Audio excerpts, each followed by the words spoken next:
Sebelum kita masuk di dalam renungan firman Tuhan pada kesempatan ini, mari kita bersatu di dalam doa. Bapa, terima kasih karena Engkau dengan kemurahan-Mu mengizinkan kami untuk menyembah Engkau pada saat ini.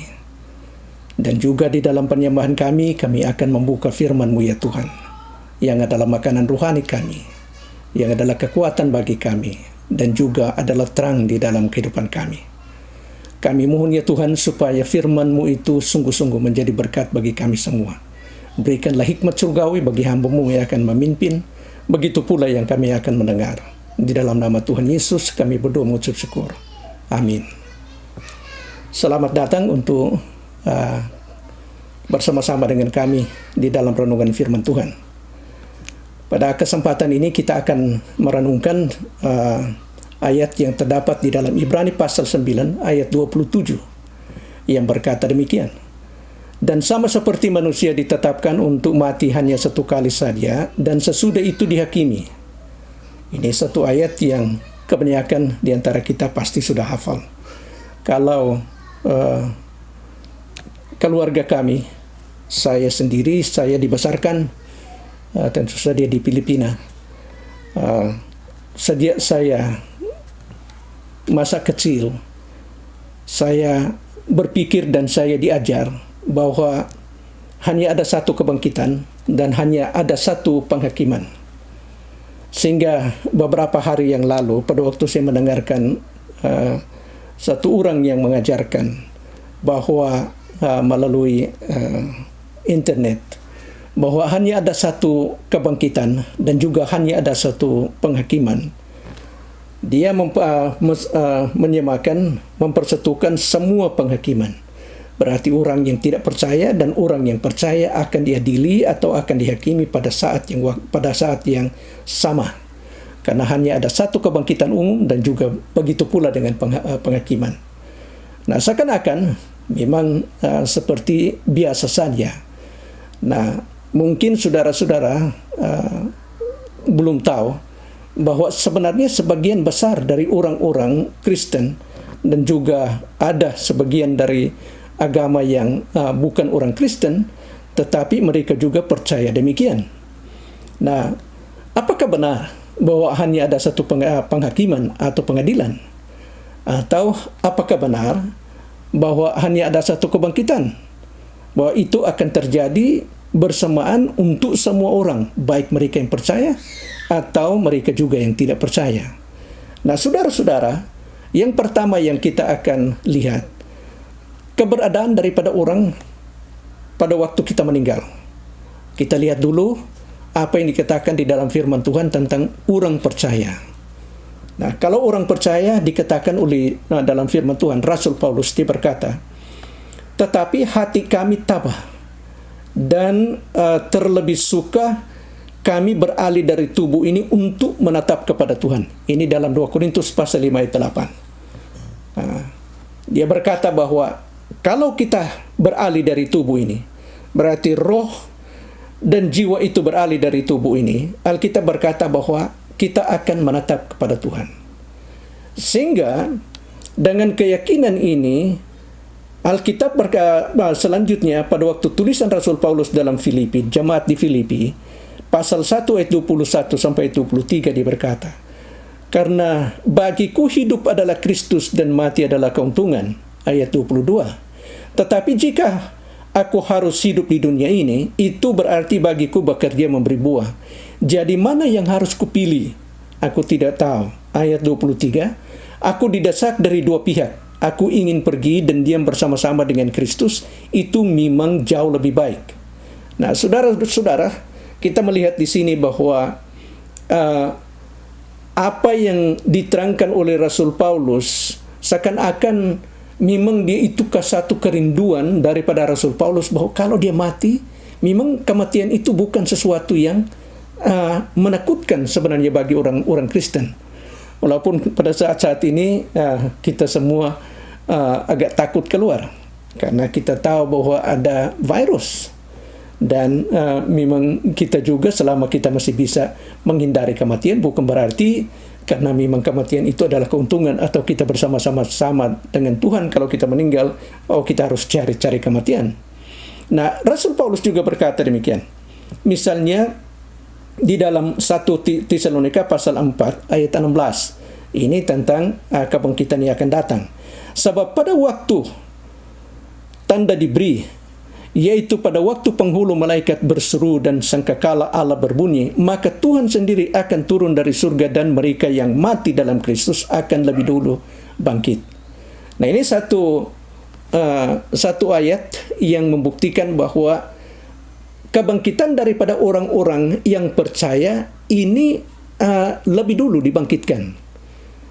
Karena di sini yang ditekankan bahwa mereka yang mati di dalam Kristus, berarti bukan semua orang, tetapi orang yang mati di dalam Kristus, itulah yang akan dibangkitkan pada waktu Tuhan Yesus Kristus akan datang dari surga. Kalau bagi kita untuk pengangkatan gereja, pada waktu Tuhan Yesus Kristus akan datang untuk menjemput kita. Nah, di dalam Wahyu pasal 20 ayat 4, di sini juga kita melihat ada satu kebangkitan sebelum masa 1000 tahun akan dimulaikan. Ini dalam Wahyu pasal 20 ayat 4 yang berkata demikian. Lalu aku melihat tahta dan orang-orang yang duduk di atasnya, kepada mereka diserahkan kuasa untuk menghakimi. Aku juga melihat jiwa-jiwa mereka yang telah dipanggal kepalanya karena kesaksian tentang Yesus dan karena firman Allah, yang tidak menyembah binatang itu dan patung, dan yang tidak juga menerima tanda pada dahi dan tangan mereka. Dan mereka hidup kembali dan memerintah sebagai raja bersama-sama dengan Kristus untuk masa 1000 tahun. Nah, di sini selanjutnya kalau kita lihat di dalam ayat 5, dia berkata, tetapi orang-orang mati yang lain tidak bangkit sebelum berakhir masa 1000 tahun. Nah, ini jelas.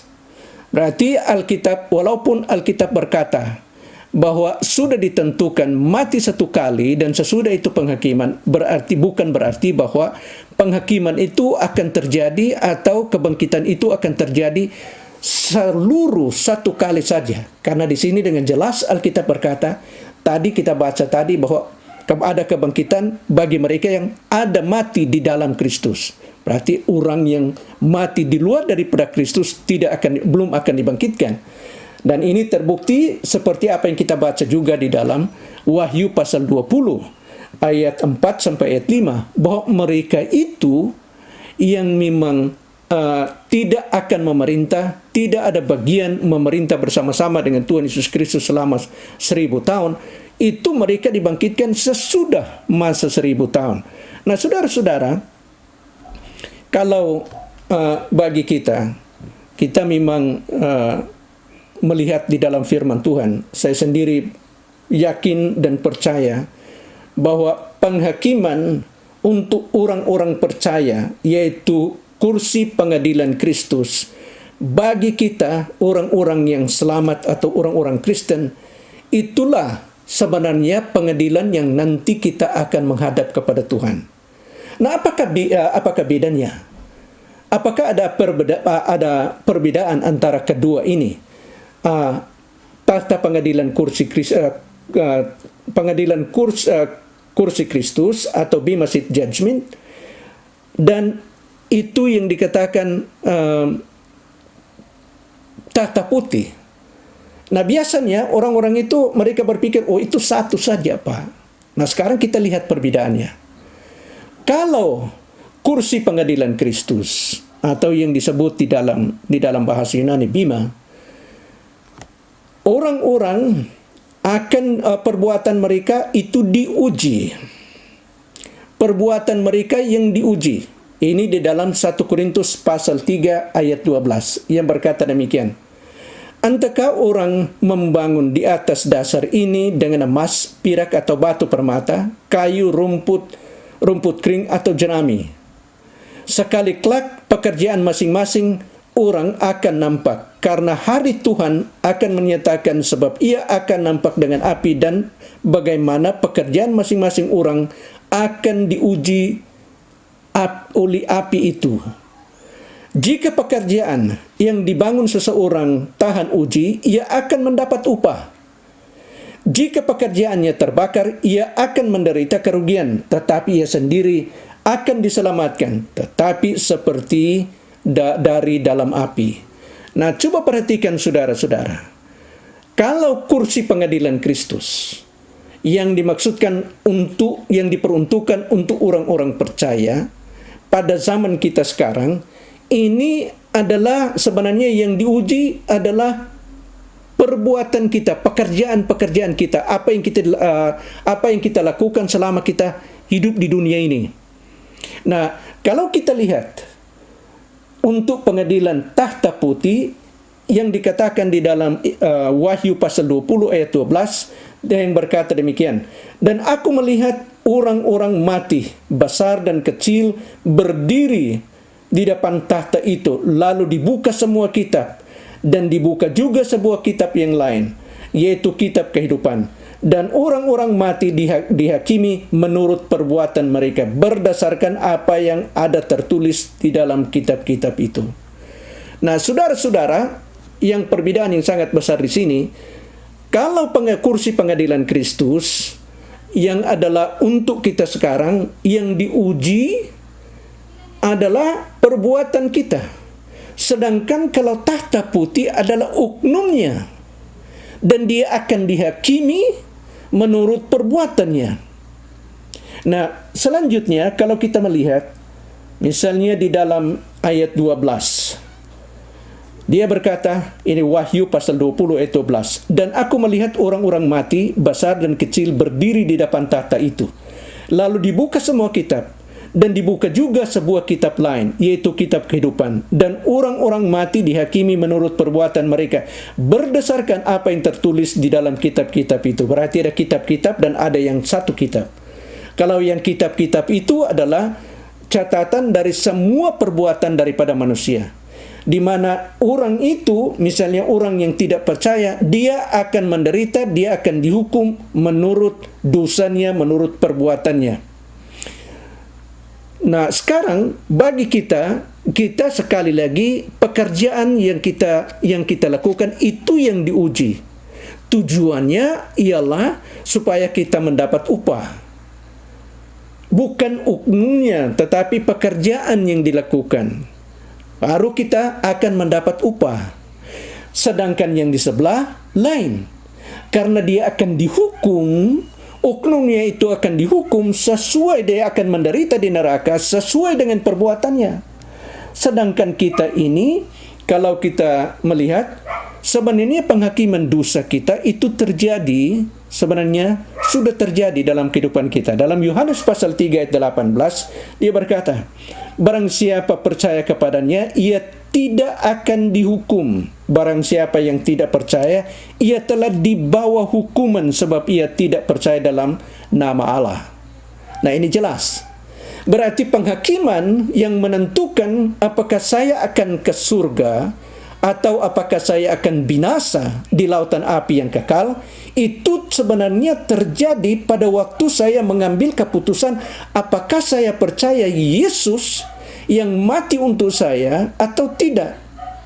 Kalau saya menolak, inilah yang dikatakan dalam firman Tuhan dalam Yohanes pasal 3 ayat 18, bahwa di situ orang yang tidak percaya dia sudah dibawa hukuman kekal.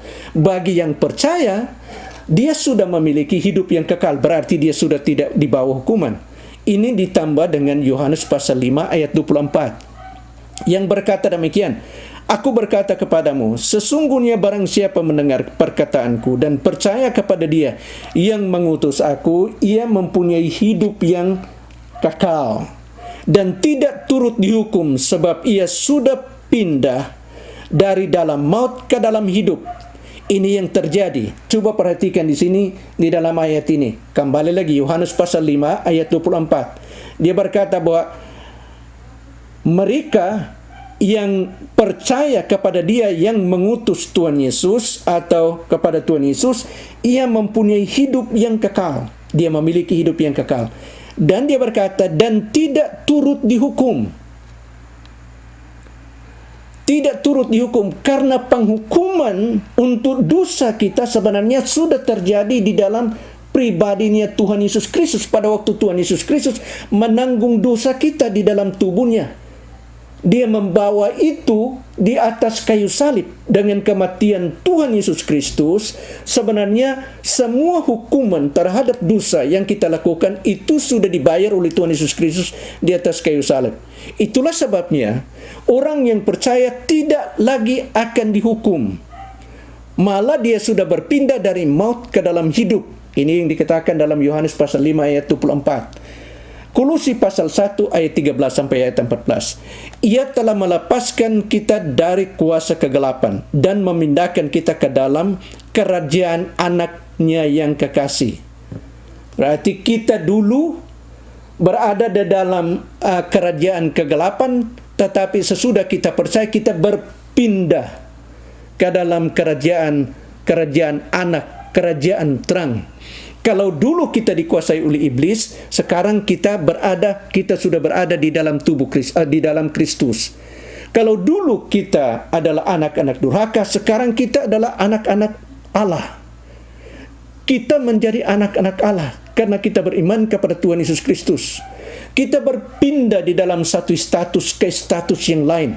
Kita berpindah, kalau dulu kita memang tujuan akhir daripada kehidupan kita adalah kebinasaan kekal, tetapi sekarang kita memiliki hidup yang kekal. Ini bedanya yang besar. Yang berikut, kalau di dalam tahta putih, mereka itu akan dibaca, dibuka kitab kehidupan itu supaya membuktikan kepada mereka bahwa nama-nama mereka itu tidak terdapat dalam kitab kehidupan. Ini yang terdapat di dalam Wahyu pasal 20 ayat 15 yang berkata demikian. Dan setiap orang yang tidak ditemukan namanya tertulis dalam kitab kehidupan itu dilemparkan ke dalam lautan api itu. Nah, saudara-saudara, kita yang percaya sekarang, pada waktu orang itu percaya kepada Tuhan Yesus Kristus yang adalah Tuhan dan Juru Selamat bagi dia, yang telah mati di atas kayu salib dan dikuburkan dan bangkit untuk dosa-dosa kita. Ini Alkitab mengatakan bahwa kita ini sebenarnya nama kita itu tertulis di dalam kitab kehidupan. Nah, ada dua ayat yang saya akan baca. Yang pertama itu dalam Lukas. Tentu saja sebelum ini ditulis sebelum Tuhan Yesus Kristus mati. Tetapi hal yang sama yang terjadi bagi setiap orang yang percaya. Nama kita yang percaya kepadanya, nama kita ditulis di dalam kitab kehidupan. Lukas pasal 10 ayat 20. Dan begitu pula dengan Filipi pasal 4 ayat 3, di mana dia menyebutkan rakan-rakannya sekerja itu, nama-nama mereka sudah tertulis di dalam kitab kehidupan. Maksudnya mereka sudah percaya. Nah, kalau kita melihat pada waktu di dalam tahta putih, pengadilan tahta putih, suasananya yang sangat berbeda. Alkitab itu berkata bahwa penghakiman itu kalau kita menghadap kepada Tuhan sebagai hakim.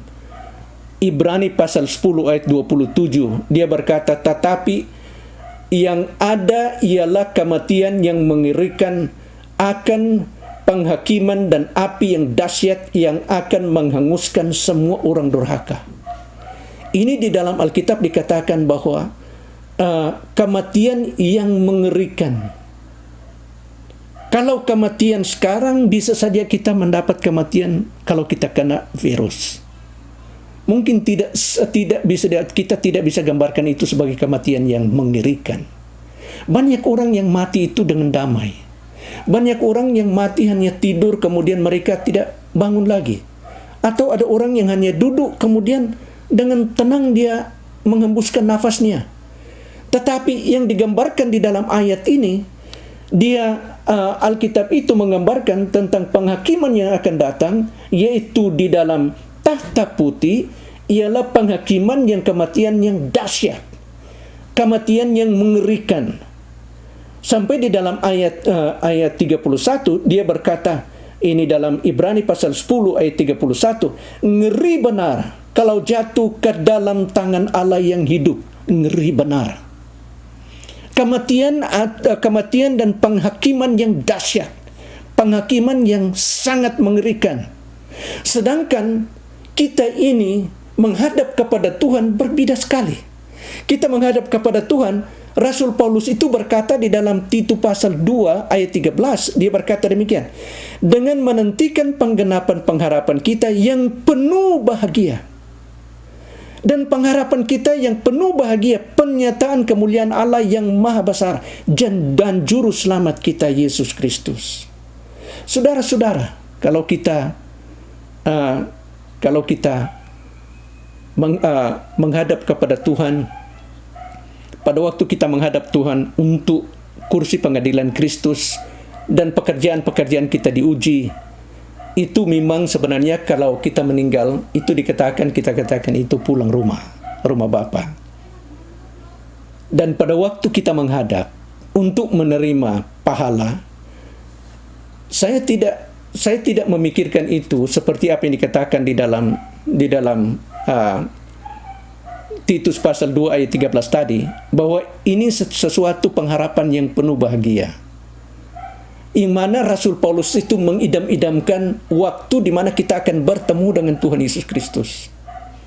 Karena memang pertemuan kita dengan Tuhan Yesus Kristus, kita bertemu dengan Tuhan Yesus Kristus bukan sebagai Allah yang sangat menakutkan, bukan. Kita bertemu dengan Tuhan Yesus Kristus itu kita bertemu dan kita berpikir saya akan bertemu dengan Allah yang telah menjadi manusia, yang menderita untuk saya, yang adalah penebusku, yang adalah Bapakku, yang adalah Allah yang sangat mengasihi aku, adalah Allah yang selalu mendoakan aku, yang adalah Allah yang membuat aku menjadi mampu untuk melakukan kehendak-Nya, adalah Allah yang memberikan nyawanya kepada aku, sehingga aku akan bertemu dan saudara akan bertemu dengan Allah Bapa. Kita bertemu, kita memikirkan bertemu dengan Allah sebagai Bapa kita, yang sudah cukup lama yang kita tidak pernah ketemu. Bisa bayangkan saudara-saudara, ini sesuatu perasaan bagi saya, sampai saya berpikir, wah, memang itulah yang sampai Rasul Paulus berkata, beralih dari tubuh ini memang bersama-sama dengan Tuhan itu jauh lebih baik. Karena adalah pertemuan dari Bapa kita. Dan kita akan pergi di tempat yang disebutkan dalam Alkitab, itu adalah kewarganegaraan kita. Itulah rumah kekal kita. Tetapi apakah kita bisa juga katakan hal yang sama di tata putih? Bukan. Alkitab itu berkata bahwa itu adalah sangat mengerikan. Dan itu adalah dahsyat. Karena di situ kita melihat itu macam-macam orang. Kita bisa pikirkan kalau seandainya kalau saudara dan saya akan pergi berdiri di tempat yang sama. Seperti apa yang dikatakan dalam Alkitab. Di dalam Wahyu. Bahwa Yohanes itu melihat semua orang besar dan kecil, mereka berdiri di hadapan tata putih. Dan semua di situ berdiri dan mereka dihakimi. Dan saya bisa membayangkan, berarti apakah termasuk di situ orang yang paling jahat? Pasti itu dia. Orang yang paling jahat, yang paling cruel pernah hidup di dunia ini. Dan mereka itu berdiri di tempat yang sama itu, di dalam pengadilan, di dalam penghakiman tata putih itu. Dan saya bisa bayangkan, seperti Rasul Paulus, dia sudah mati. Dia sudah mati hampir 2000 tahun yang lalu. Oke? Dan orang-orang kudus lain yang sudah mati sudah lama sekali. Nah, mereka itu sudah menikmati hidup bersama-sama dengan Tuhan. Itulah Alkitab yang berkata, Rasul Paulus ini, yang jauh lebih baik. Kemudian mereka itu diturunkan dari surga. Dan ditempatkan di tempat yang sama dengan orang-orang yang durhaka, yang tidak mengasihi Tuhan Yesus, yang membenci orang-orang Kristen, yang akan menuju kepada neraka. Mereka juga berdiri. Apakah kita akan berdiri atau Rasul Paulus berdiri bersama-sama di situ? Maka kita ini berdiri di situ dan pikir-pikir, ya, saya akan tunggu kalau nama saya akan dibaca. Apakah nama saya itu tertulis di dalam kitab kehidupan? Sama sekali tidak masuk akal. Bagaimana orang yang sudah tinggal bersama-sama dengan Allah. Malah di dalam Alkitab Alkitab berkata, sebelum kerajaan 1000 tahun, ada kebangkitan yang pertama. Bagi mereka, Alkitab berkata, berbahagialah mereka yang mendapat bagian dalam kebangkitan yang pertama, karena mereka akan memerintah bersama-sama dengan Tuhan Yesus Kristus selama 1000 tahun. Ke-12 Rasul itu dia janjikan. Seperti apa yang kita lihat dalam Matius pasal 19 ayat 28. Itu mereka punya janji bahwa pada waktu itu mereka akan bersama-sama dengan Tuhan Yesus Kristus memerintah dan menghakimi orang-orang Israel selama 1000 tahun. Mereka memerintah bersama-sama dengan Tuhan Yesus Kristus di dalam kerajaan. Tapi ternyata kalau seandainya benar bahwa hanya ada satu pengadilan, yaitu tata putih, berarti ini orang-orang ditempatkan ke-12 Rasul itu yang sudah memerintah, dan yang lain-lain itu yang mendapat bagian dalam kebangkitan pertama. Mereka itu dikeluarkan dari tempat di surga atau di tempat di mana mereka berada. Berarti apakah mereka itu dikeluarkan dan ditempatkan, sekarang kamu harus berdiri di sini bersama-sama dengan orang-orang yang tidak percaya, menunggu kalau seandainya namamu akan dibacakan, kalau memang terdapat di dalam kitab kehidupan? Tidak. Sama sekali bertentangan apa yang diajarkan oleh firman Tuhan. Saya, saudara-saudara, mempunyai keyakinan seperti apa yang dikatakan dalam firman Tuhan, bahwa kita itu, pengharapan kita kedatangan daripada Tuhan Yesus Kristus, di mana kita akan bertemu dengan, sekali lagi, dengan Allah yang sangat mencintai kita. Kita tidak akan bertemu dengan Allah yang akan menghantui kita, yang menakutkan, yang menunjukkan penuh kekuasaannya dan mengancam untuk menghakimi kita. Tidak. Karena Dia yang adalah hakim, Dia juga yang telah mati bagi kita di atas kayu salib. Dia yang telah menderita bagi kita di atas kayu salib. Bagaimana seandainya kita akan berdiri di situ bersama-sama dengan orang yang tidak beriman kepada Tuhan Yesus Kristus? Tidak mungkin, saudara. Tidak mungkin. Sayangnya banyak orang yang belum mengerti kebenaran ini. Kalau kita mengerti, itulah sebabnya semakin kita mengerti firman Tuhan, semakin kita bersuka cita, semakin kita mengidam-idamkan itu kedatangan daripada Tuhan, dan semakin kita menginginkan datanglah Tuhan, seperti apa yang dikatakan oleh Rasul Paulus. Itu jauh lebih baik. Kedatangannya pertemuan yang penuh bahagia, bukan suatu pertemuan yang mengerikan, bukan pertemuan yang dahsyat, yang sangat menakutkan, bukan. Tetapi seandainya saudara belum memiliki Yesus sebagai Tuhan dan Juru Selamat, itulah penghakiman yang saudara akan hadapi nanti di tata putih, di mana di sanalah saudara akan dihakimi, di sanalah saudara akan menghadap kepada Allah yang dahsyat, dan saudara akan melihat bagaimana ngerinya, dahsyatnya penghukuman dan kuasa Allah terhadap mereka yang tidak beriman kepada Tuhan. Pilih suasana yang bagaimana, pertemuan dengan Allah yang bagaimana yang saudara inginkan. Apakah saudara mau bertemu dengan Dia? Pilihlah suasana pertemuan dengan Allah itu yang bagaimana. Apakah saudara memilih pertemuan dengan Allah, Dia sebagai hakim yang dahsyat,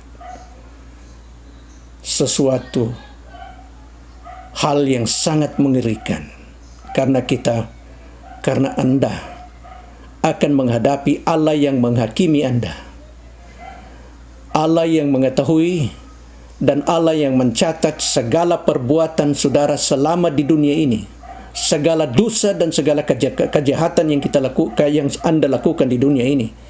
Itu akan dibacakan, semuanya tercatat, dan itulah yang akan menentukan penderitaan saudara di neraka beratnya bagaimana. Atau saudara ingin bertemu dengan Allah sebagai Bapa yang adalah Juru Selamat, yang adalah Allah yang telah menjelma menjadi manusia dan mati di atas kayu salib menebus dosa-dosa kita. Pilihlah suasana yang mana. Terima kasih. Tuhan memberkati.